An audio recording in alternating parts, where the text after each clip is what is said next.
All right, fellas. So, welcome to this screencast. I think you might be thinking right now, wow, this is ridiculous. Liam's doing a screencast of this, right? Um, but yeah, the reason why I'm doing this is actually a couple things. Um, One is because I know that some of you guys missed it and wanted to come, so I wanted to kind of show you what we're talking about, and some of you have requested the materials once we got done. So you can kind of stay in the loop with where men's ministry was going.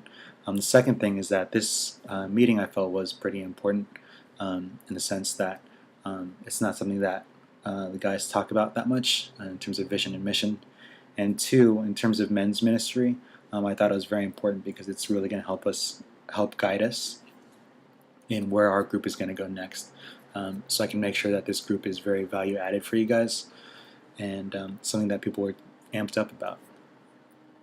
So um, this is just a PowerPoint that I actually had in the presentation, and it talked about some of the things I learned about vision and mission. On that note, I do want to say I want to make it clear that I'm not speaking out of expertise on the subject. I am speaking out of just enthusiasm, passion, and again, you guys talked about, or I just talked about why I thought it was going to be important for our group to talk about this stuff. So please bear with me. I did do a lot of reading and talking and things like that, but by no means, again, am I an expert on this. So with this, there's actually a couple of documents along with this PowerPoint presentation that I'll be sharing with you guys, but I'll show that to you real quickly. Right now you are looking at the Vision P&M, people not at the meeting. You also have a warm-up worksheet, two of them actually, and then finally, by the end of this, you'll be filling out a mission statement, version 1.0. And I'll be talking about that as we're going through the presentation. The presentation, again, I'm just going to talk it through just because I know it'll be weird to look at if you didn't have anybody talking it through with you. So I'll try to make it brief as possible just so you can get what you need from it.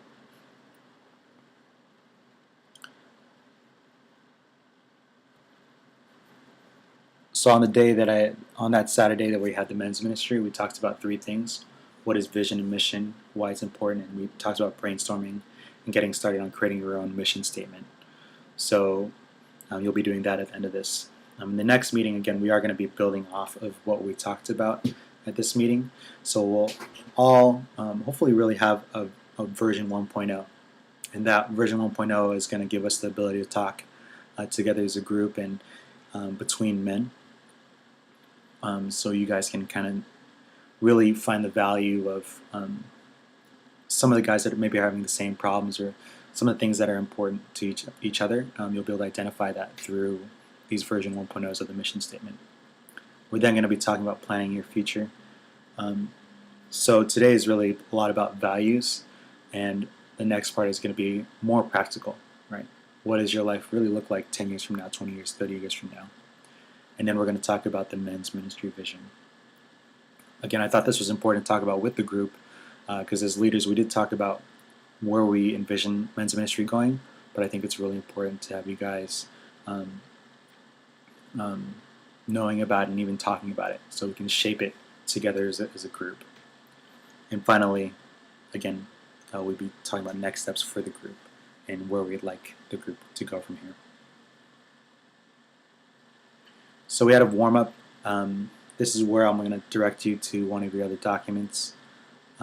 With this document, I do hopefully you'll take maybe 20 minutes of just quiet time and just reading it and going over it.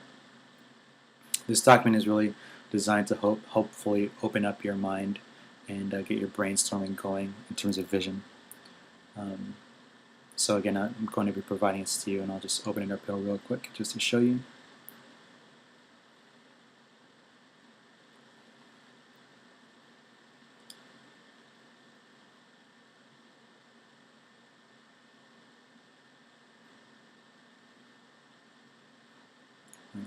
So here it is.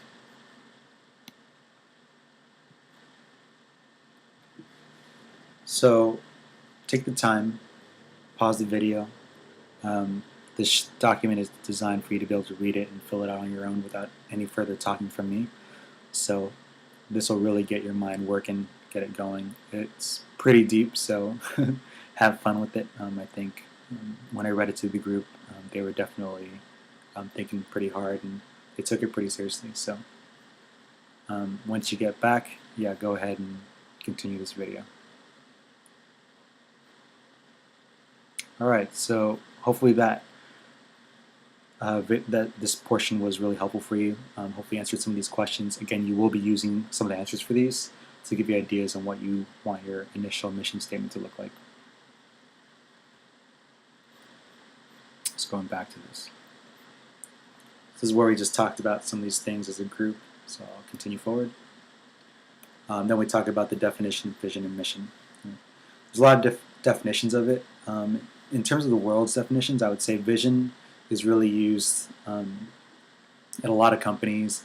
Almost any organization or company is going to have a vision statement, right? They want to let the world know why they exist and where they'd like to go. Right? It's important because for a company or for an organization, it's important in their planning process, right? To have a vision and to take certain steps to get there, right? And mission. In terms of the world, again, these are the definitions that I got from them, and I thought it was helpful to explain. So vision is really where you're going, right? Why you exist and where you're going. Mission is how you're going to get there. What values are you going to use to get to the vision that you have for the future of your organization, right? So a simple example is a vision can be as simple as going to New York from LA, right?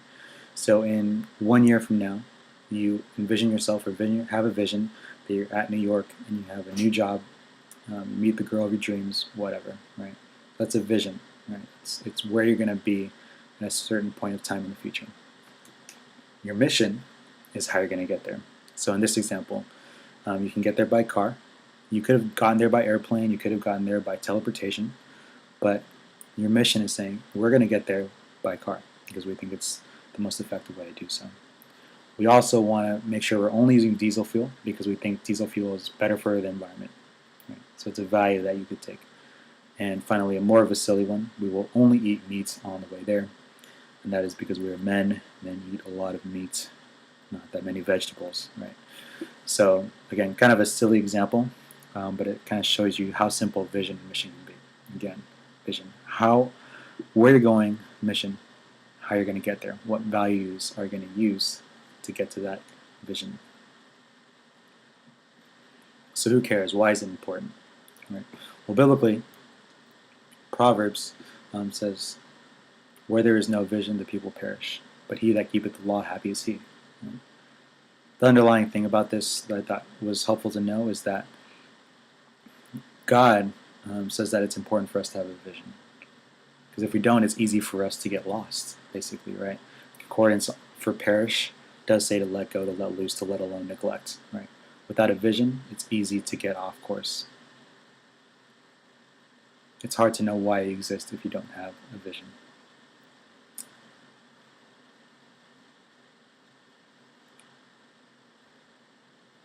What's important about vision, I've been talking about in more of a company and organizational standpoint, but in terms of being a Christian, being a man of God, it's important to know that vision, the overall vision of our lives, is already laid out for us, right? And it's by God. He gave us a vision, right? God is the only one that can have a true vision. He's the only one that can actually see 1,000,000 years out from now. He can see 5 minutes out from now, 10 minutes out from us, right? So he's the only one that can have a true vision. Now, I only wanted to put a couple examples up here. I'm not going to go through all this stuff, and I didn't even in the meeting before. But basically, God has a vision, right? Jesus will be back. God had a vision of Jesus' second coming, the day that he will be judging people, right? So there's 7 churches that we talked about Revelation that a lot of you guys saw. But one of the ones that I wanted to focus on to hopefully wake us up as men and as a church is the Church of Laodicea. It was a church with a lukewarm faith. You guys might remember this if you guys have ever read Francis Chan's Crazy Love book. If not, I think it's a great recommendation. Very convicting book, and really kind of gets you thinking.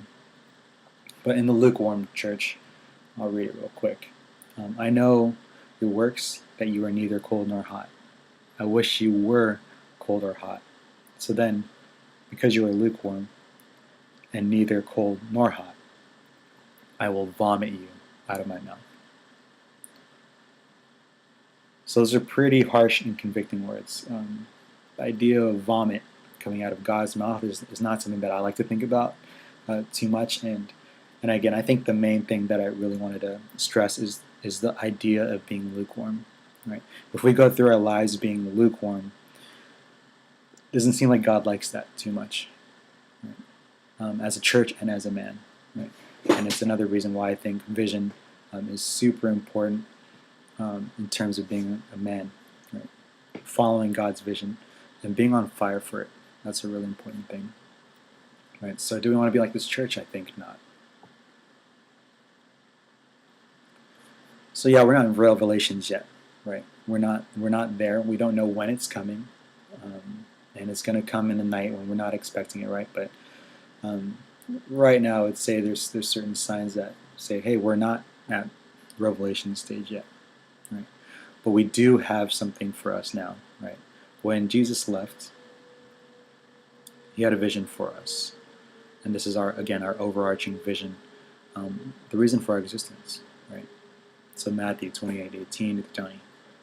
Then Jesus came to him and said, all authority in heaven and on earth has been given to me. Therefore go and make disciples of all nations, baptizing them in the name of the Father and the Son and the Holy Spirit, teaching them to obey everything I have commanded you. And surely I am with you always to the very end of the age. Right? So right here, right now, we have a vision to carry out for Jesus, for God. Right? So again, I want to stress that vision in organizations and companies is very different than what's not different, but it is different than what we have here, right? We don't want to go and create a vision that is totally separate than what God has already called us, right? We do want to keep in mind that as we're creating our own visions for our own lives, that it has to line up with this, right? Because Jesus already gave us something to do and to carry out in our own lives, and we need to carry that out.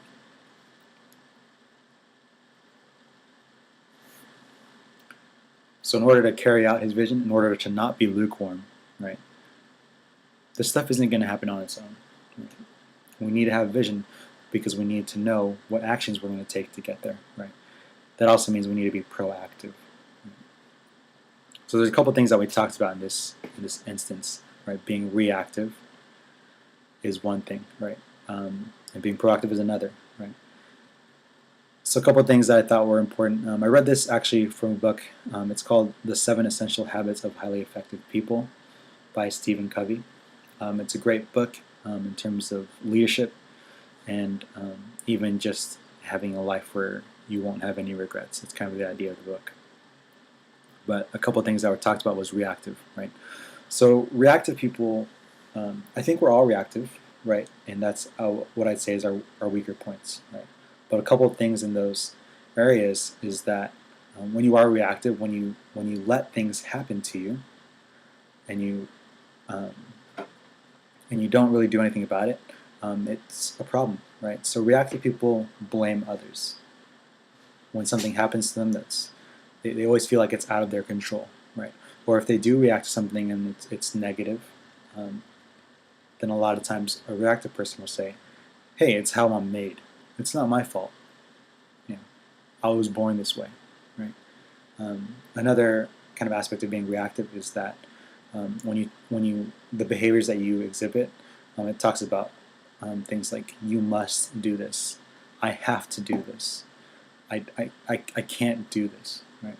So a lot of this talk is that, hey, whatever comes at me, it is what it is. I can't control it, and I can't really respond to it. Right?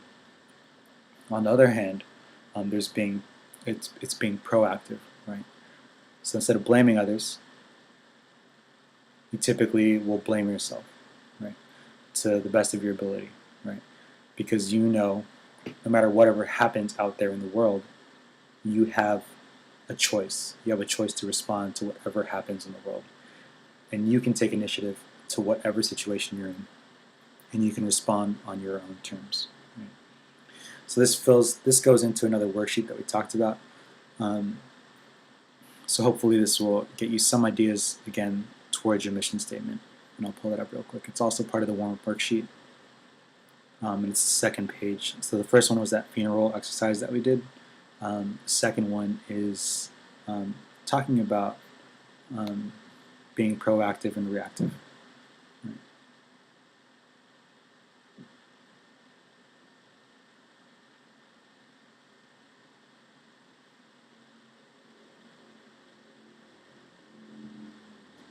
Here we go.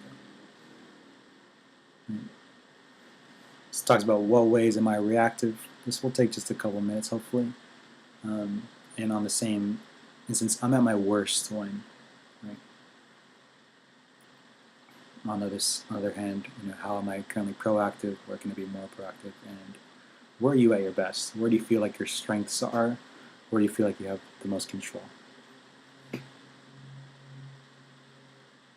So go ahead and fill that out. Next 5-10 minutes. And when you're ready, you can come back to the video.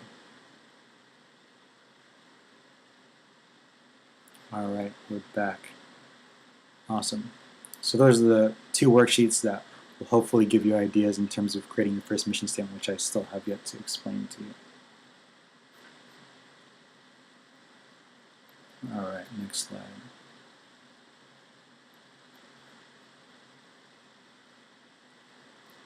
So it's good to be proactive, right? But in order to be proactive, you have to have a direction in where you want to go. Right? I just realized that I have a cross here. That's blue that you're going to be able to see. I apologize for that. Anyways, so yeah, you need to have a direction you need to go, right? That's why vision is important. That's why we need to talk about your foundation, right? Right now, why do you think you exist? Why do you live? What gets you up in the morning? What drives you? What gets you passionate? Right? What really gets you going? This list here is a lot of what the world is driven by. A lot of them are good things. They're all really good things in general, right? Spouse, right? I live for my wife. I live for my family, right? You can live for money, right? We hear that all the time. Right? We have the workaholics. Right? We have the materialistic people that just want to have the huge house. Right? We also have people that want to have pleasure. Right? It's all about just feeling good and just having a good time, right? Life's short, so let's take advantage of it, right? Another good one, friends. Right? I live for my friends. I live for relationships. I live to have great memories with friends. Right? I live for enemies. This one's a little more convoluted, but some people they kind of live with a lot of hate in them because of the way that their circumstances were, and that's what motivates them to keep on going. Right? So they live, and what drives them is this hate that they've developed against people that have done them wrong, whatever. Church, again, another good one on the surface, right? I live for church. I will live for my community. I want to be involved with the church. I want to make a difference, right? Church. And finally, oneself. Something that we all struggle with, being selfish, right? I live for myself. It sounds pretty normal. Now there's one thing that a lot of these things share that make them kind of weak. And it's the reason why they are the world's foundation. And I just want to share this story. I became Christian my second year in college, and that was in 2007-ish. And even before that, though, I realized two things about God in high school. The first thing was that Christians have a lot of good values, right? They're good people, right? Or they try to be good. That's how it's portrayed, and it's good to have good values. Right? That was one thing. The second thing that was deeper that I realized about God was that no one can take God away from you. Right? If you look at this list, every single one of these things can be taken away from you. Think about Job, right? Everything that he had was taken away. His wife, his material possessions, everything. But right, he had faith in God. And that's one of the huge things about foundation. And it's further strengthened with this next verse. How strong are the world's foundations? I don't know, right? So I'll read from Matthew real quick.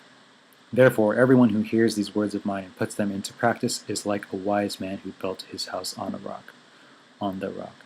The rain came down, the streams rose, the winds blew, and beat against the house. Yet it didn't fall, because it had its foundations on the rock. But everyone who hears these words of mine and does not put them into practice is like a foolish man who built his house on sand. The rain came down, the streams rose, and the winds blew and beat against that house and fell with a great crash. So again, a lot of these things can totally fall. The great crash. The church can absolutely fall, right?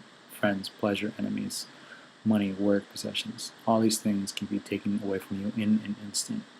And we've seen that in the past. So what can't be taken away, right? Principles, right? Jesus replied, love your God with all your heart, with all your soul, with all your mind. This is the first and greatest commandment, and the second is like it, love your neighbor as yourself. So just like we had an overall vision that we need to line our lives up with, we also have the same thing with mission. Right? Jesus gave us an overarching mission, right? Can anyone take this away from you? I don't think so. No one can take away you loving God. They can do whatever they want with you, with your stuff, with your relationships, but they cannot take this commandment that God gave away from you, gave for you.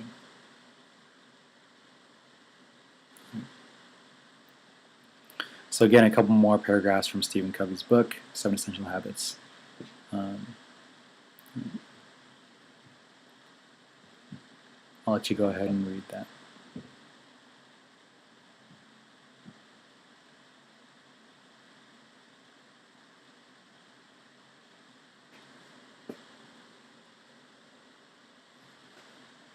Again, the idea is that this stuff is unmovable. Principles cannot be taken away. They're not moody, right? They're there, and they guide you in whatever situation that you're in. And this is what your real mission statement is going to be about, right? The values, how you're going to get to the vision that God set forth for you, and the vision that you have for yourself as well.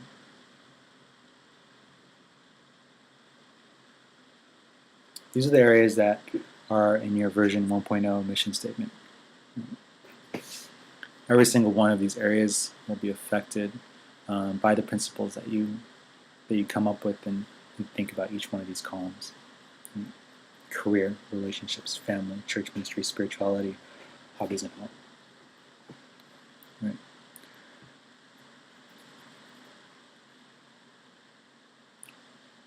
This is where the mission statement version 1.0 comes in. Right.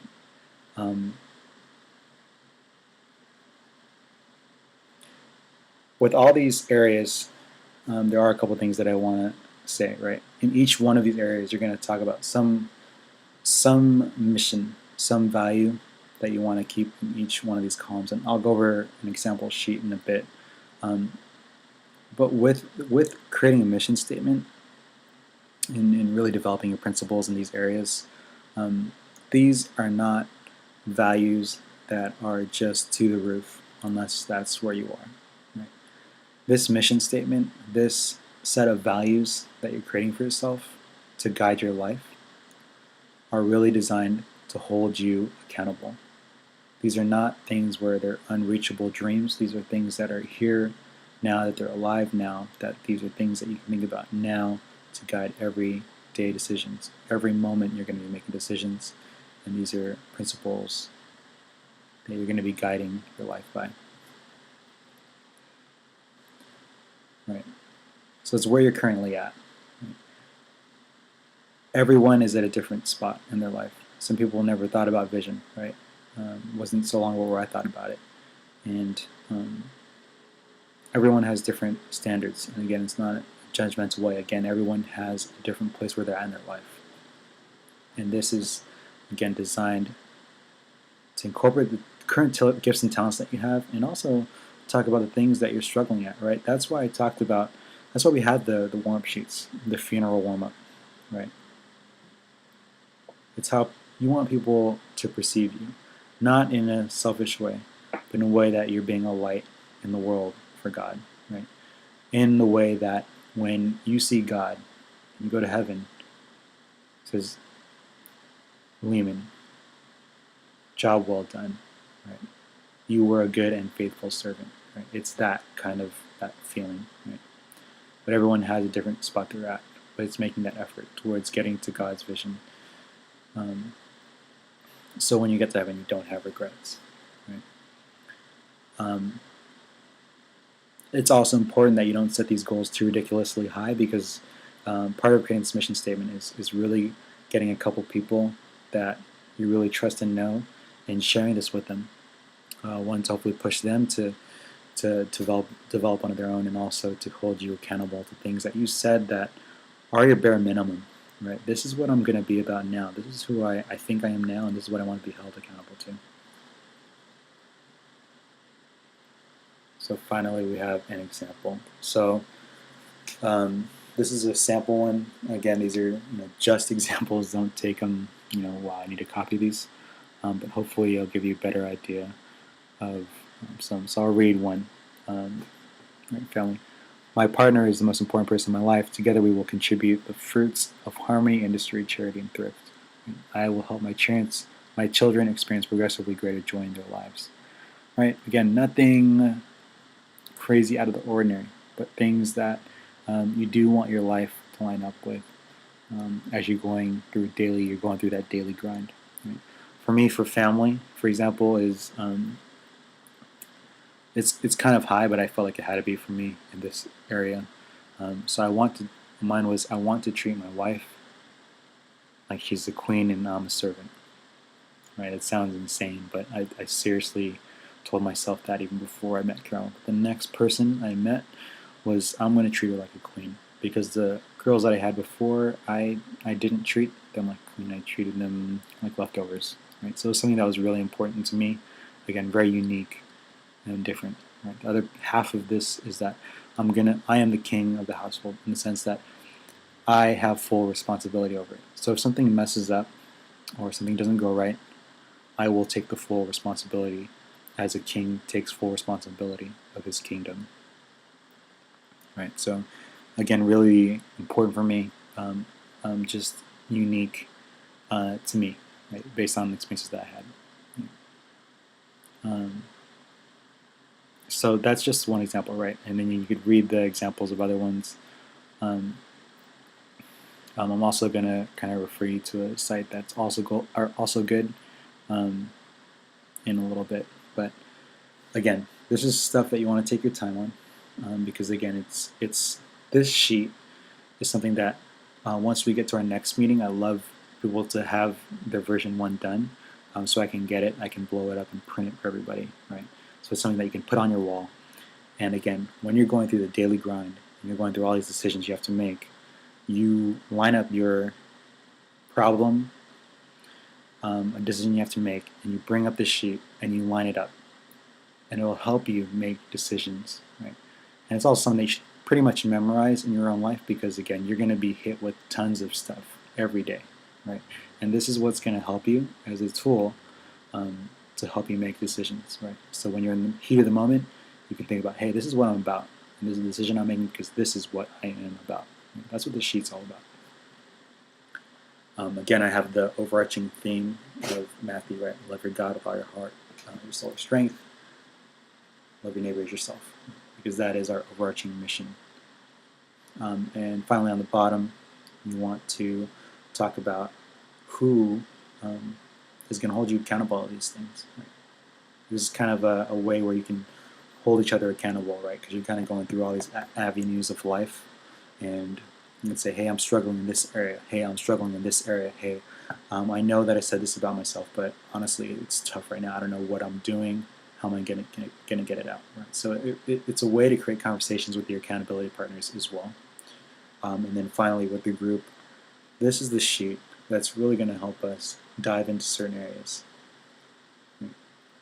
It's going to give us a great starting point in learning more about each other, but also um, really where the group is going to go, because we'll be able to find out, hey, all the men are dealing with this, or all the men want to grow in this, right? So we can deep dive into whatever issues that we're having. So that's pretty much it. Again, you can see that document in here. Right? People that didn't go to the meeting, it'll be this one, mission statement version 1.0. This mission statement is always going to be a work in progress in your life. That's the one thing I forgot to mention. This is going to be constantly changing.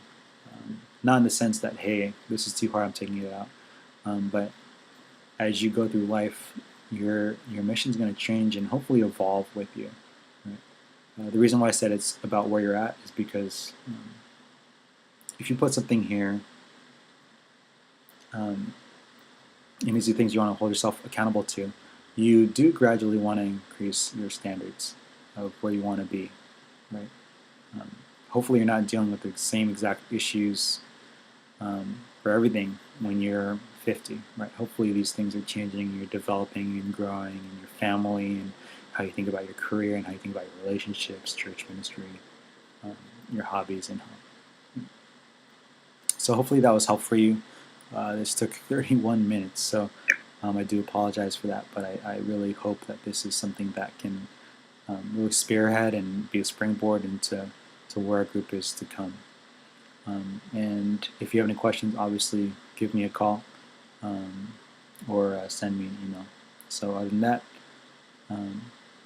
yeah, thanks for taking the time to listen to this, and I hope it was helpful, and I'm excited to see where we're going to go from here.